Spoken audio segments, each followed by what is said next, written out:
नमस्कार दोस्तों, स्वागत है आपका बिहार एक्सप्रेस न्यूज में। तो चलिए आपको लेकर चलते हैं आज की मुख्य और ताज़ा खबरें की ओर। इससे पहले आप वीडियो को किस शहर से देख रहे हैं कमेंट में जरूर बताएं और वीडियो अच्छी लगी तो वीडियो को लाइक करके चैनल को सब्सक्राइब जरूर करें।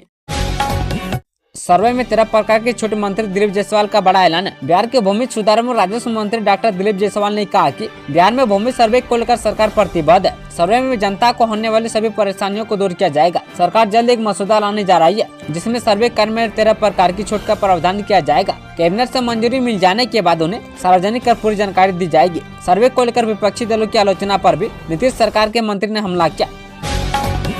अगले साल पटना में दौड़ने लगेगी मेट्रो रेल, सम्राट चौधरी ने बता दी उद्घाटन की तारीख। बिहार की राजधानी पटना में अगले साल यानी 2025 में मेट्रो रेल की सुविधा शुरू कर दी जाएगी। डिप्टी सीएम सम्राट चौधरी ने इसके लॉन्चिंग की तारीख भी बता दी है। उन्होंने बिहार विधानसभा के शीतकालीन सत्र में जानकारी देते हुए कहा कि पटना मेट्रो अगले साल स्वतंत्रता दिवस से चलने लगेगी, यानी कि पटना वासियों को 15 अगस्त 2025 से मेट्रो रेल की सुविधा मिल जाएगी। उन्होंने सदन में चालू वित्त वर्ष के लिए 32,506 करोड़ रुपए का दूसरा अनुपूरक बजट पेश करते हुए एक बयान में ये बातें कही। डिप्टी सीएम सम्राट चौधरी ने कहा कि इस बजट का उपयोग राज्य में केंद्र और बिहार सरकार के विभिन्न योजनाओं के प्रभावी क्रियान्वयन में किया जाएगा। उन्होंने कहा इस फंड का उपयोग पटना मेट्रो रेल परियोजना के पहले चरण को पूरा करने के लिए किया जाएगा। पटना मेट्रो अगले साल स्वतंत्रता दिवस से अपना परिचालन शुरू करेगी।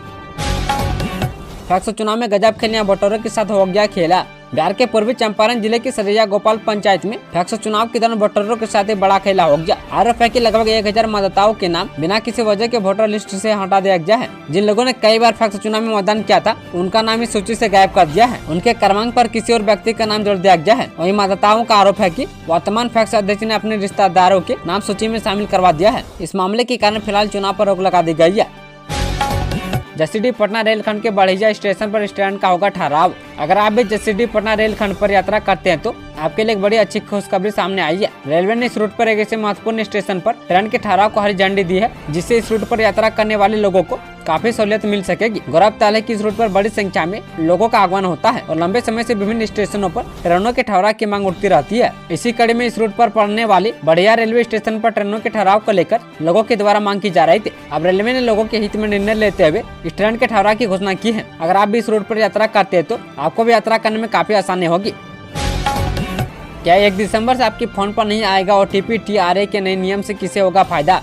Telecom regulatory authority of India ने अनचाहे कमर्शियल मैसेज और फिशिंग अटैक को रोकने के लिए ट्रेसेबिलिटी नियमों का लागू करने का फैसला किया है। टेलीकॉम कंपनियों को पहले 31 अक्टूबर तक इन नियमों को लागू करने का समय दिया गया था, जिसे बढ़ाकर 30 नवंबर किया गया। अब 1 दिसंबर से जियो, एयरटेल, BI और BSNL को OTP और कमर्शियल मैसेज को ट्रैक करने के लिए सख्ती से नियमों का पालन करना होगा। हालांकि कुछ कंपनियों को इसे लागू करने में समस्या हो रही है, जिससे OTP मैसेज में थोड़ी देरी हो सकती है। स्मार्टफोन के बढ़ते इस्तेमाल के साथ साइबर अपराध, खासकर फर्जी OTP के जरिए ठगी के मामलों में तेजी आई है। इस समस्या से निपटने के लिए भारतीय दूरसंचार नियामक प्राधिकरण ने सभी टेलीकॉम कंपनियों को निर्देश दिया है कि वे सभी कमर्शियल मैसेज और OTP को ट्रैक करने के लिए ट्रेसेबिलिटी सिस्टम लागू करें। इस सिस्टम के लागू होने से फर्जी OTP और धोखाधड़ी के मामलों में कमी आएगी। 2 दिन में सामने आए डेंगू के 12 नए केस, कुल आंकड़ा पहुंचा 334 के पार। जिले में डेंगू के मामले में लगातार बढ़त देखने को मिल रही है। बीते दिनों में 1 दर्जन से अधिक मामले सामने आए हैं। इसके बाद स्वास्थ्य विभाग अलर्ट मोड पर आ गया है। सिविल सर्जन ने सभी प्रभावित क्षेत्रों में फॉगिंग में तेजी लाने के निर्देश दिए हैं। जिले में डेंगू की कुल मरीजों की संख्या 334 के पार हो गई है। ठंड बढ़ने के साथ साथ जिले में डेंगू की मरीजों की संख्या भी बढ़ी है। बीते 2 दिनों में 12 नए मामले सामने आए हैं। मुसारी, कांटी और मीनापुर प्रखंड में सबसे अधिक मामले सामने आए हैं। शहरी क्षेत्रों में भी डेंगू ने अपना पांव पसार लिया है। इंडियन टीम तय करेगी उसे पाकिस्तान जाना या नहीं, बीजेपी का तेजस्वी पर निशाना। बिहार के पूर्व डिप्टी सीएम तेजस्वी यादव ने भारतीय क्रिकेट टीम को पाकिस्तान जाकर मैच खेलने की वकालत की थी। इस पर अब भारतीय जनता पार्टी ने जोरदार पलटवार किया है। शुक्रवार को मीडिया से बातचीत के दौरान बीजेपी विधायक पवन जायसवाल ने कहा कि तेजस्वी तय नहीं करेंगे कि इंडियन टीम पाकिस्तान जाएगी या नहीं। यह इंडियन टीम को ही तय करना है कि वह वहाँ खेलना चाहती या नहीं। एक रिपोर्ट के मुताबिक भारतीय क्रिकेट कंट्रोल बोर्ड ने ICC को सूचित किया है कि भारतीय टीम 2025 चैंपियन ट्रॉफी में हिस्सा लेने के लिए पाकिस्तान नहीं जाएगी। रिपोर्ट के अनुसार BCCI ने ICC को बताया कि उसे भारत सरकार ने टीम इंडिया को पाकिस्तान नहीं भेजने की सलाह दी है।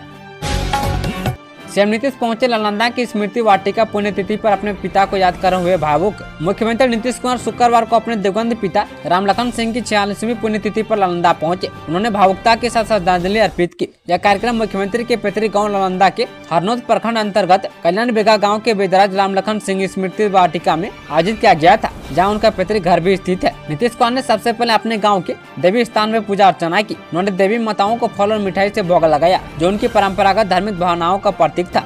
उसके बाद वे अपने बेटा निशांत कुमार और परिवार के अन्य सदस्यों के साथ स्मृति वाटिका पहुंचे। स्मृति वाटिका में पहुंचकर नीतीश कुमार ने अपने पिता की प्रतिमा पर पुष्प अर्पित की। यह क्षण उनके लिए बेहद भावुक था।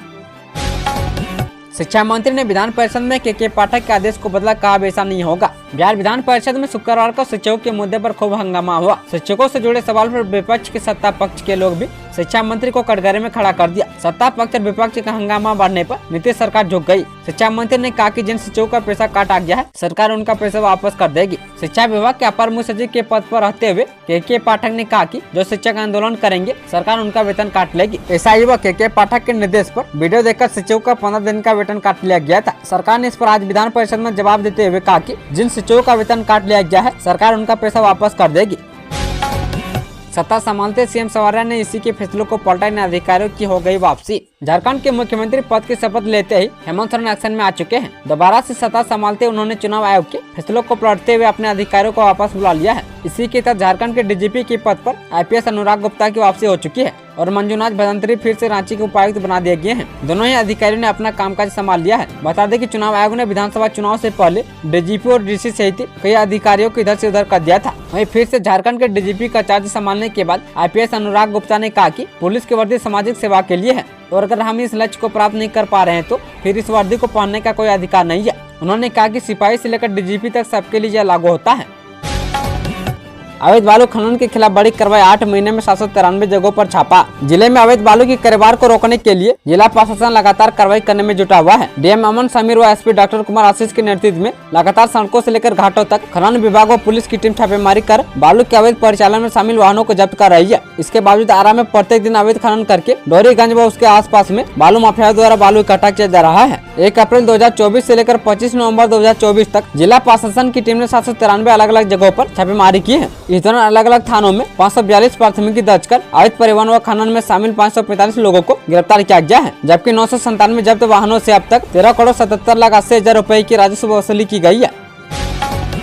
बिहार के स्वास्थ्य विभाग में आधे पद खाली, आबादी के हिसाब से 53% डॉक्टरों की कमी। बिहार में आबादी के हिसाब से डॉक्टर, नर्स और स्वास्थ्य कर्मियों की 50% से अधिक कमी है। इसमें डॉक्टरों की 53% कमी है। 2022 में राज्य में 12,39,00,000 अनुमानित आबादी पर विश्व स्वास्थ्य संगठन के अनुशंसा के हिसाब से 1,24,919 डॉक्टरों की आवश्यकता थी। राज्य में केवल 58,144 एलोपैथिक चिकित्सक उपलब्ध थे, यानी आवश्यकता से 66,775 डॉक्टर कम है। मार्च 2023 तक राज्य के सरकारी अस्पतालों में 11,298 एलोपैथिक चिकित्सक के स्वीकृत पदों के विरुद्ध 4,741 यानी 42% ही चिकित्सक पद स्थापित मिले। वहीं 6,557 चिकित्सक की पद रिक्त पाए गए हैं। भारत के नियंत्रक व महालेखा परीक्षक का लोक स्वास्थ्य आधारभूत संरचना और स्वास्थ्य सेवाओं के प्रबंध पर रिपोर्ट में खुलासा हुआ है।